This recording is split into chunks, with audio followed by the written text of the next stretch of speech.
Welcome to Cathy's Eclectic Garden. I'm Cathy and I garden in zones 5B, 6A in Northwest Ohio. Today we're going to plant some crocus and some snowdrops.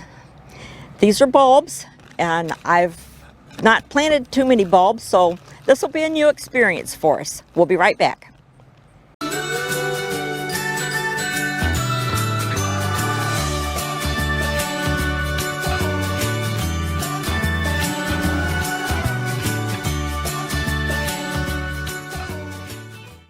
First, I'm going to be planting snowdrops, but I want to show you the tools I'm going to be using.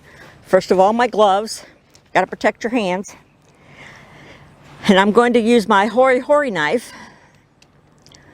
You could use a narrow trowel or just a garden knife, but I like this because it's got the measurements on it, and I'm going to be taking it clear up to the hilt because I'm going to be planting in 5-inch holes, and I'm going to be planting some in 3-inch holes.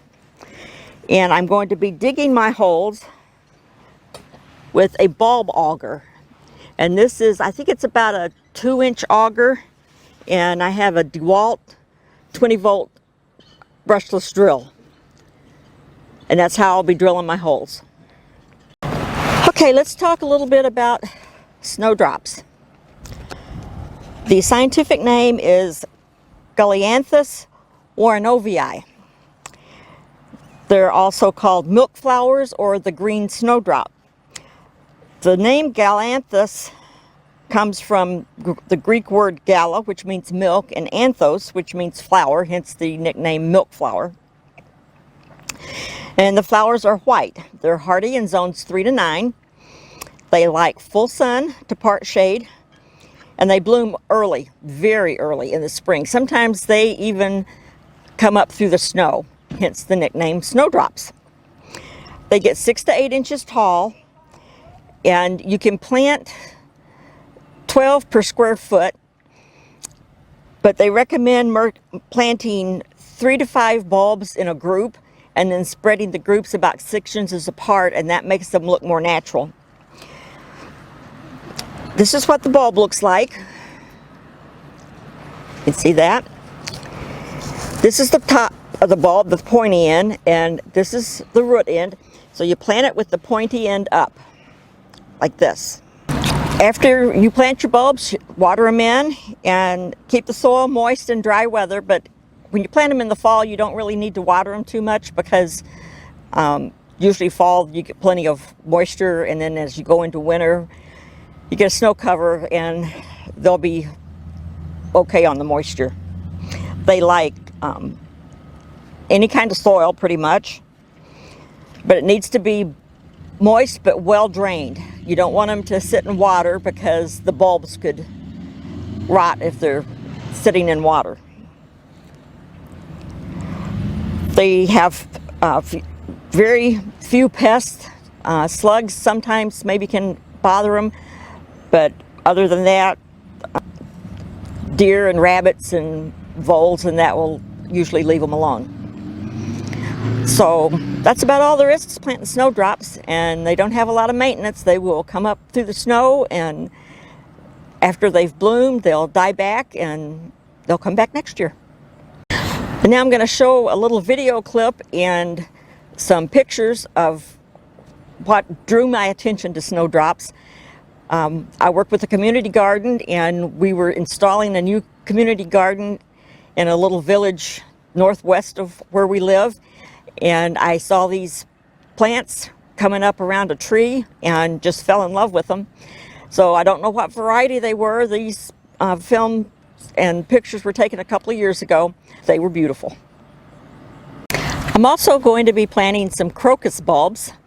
These are going to be going in the ground right behind where I'm sitting in front of these fountain grass.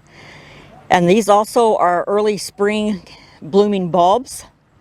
They'll probably come up pretty much about the same time as the snowdrops. You see these everywhere. My neighbor north and south of me both have crocus, and I've just always loved them.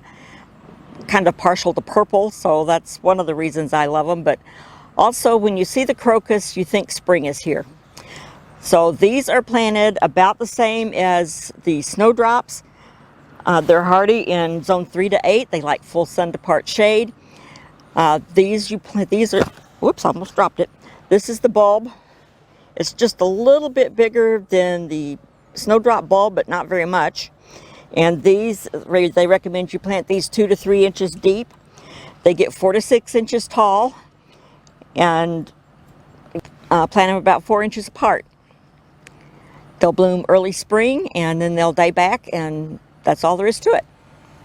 Okay, I've got some of my holes pre-drilled here. All you need to do is just bring it in, drill your hole. Don't take very long. Now that I've got my hole drilled, auged out, I want to check it, and it looks like it's the right depth. Now you don't have to do a lot of fertilizing with bulbs when you plant them, but I'm planting into clay, and so I do need to use some clay buster. This is gypsum, and you don't need very much. I just put some in the bottom of the hole, and then you can also put some bulb tone. That'll help the bulbs get a good start to putting on a root system. I like the Espoma Organic.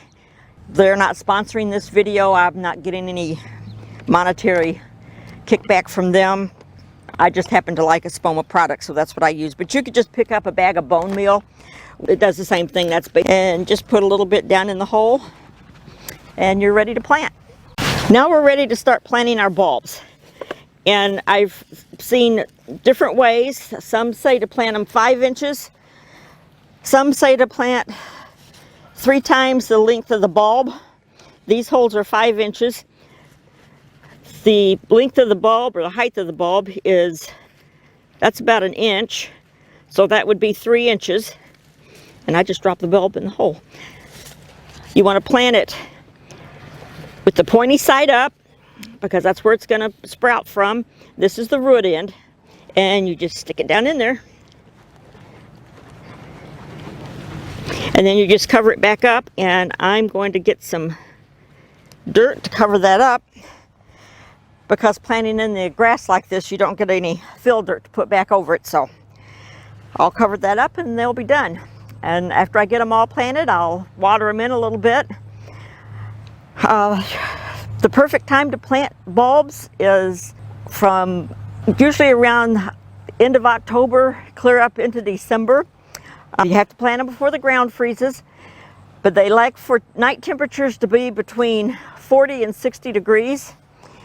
And they don't care how warm it gets during the day, just as long as the ground doesn't freeze. Once the ground freezes, it's kind of hard to plant them. So that's all there is to it.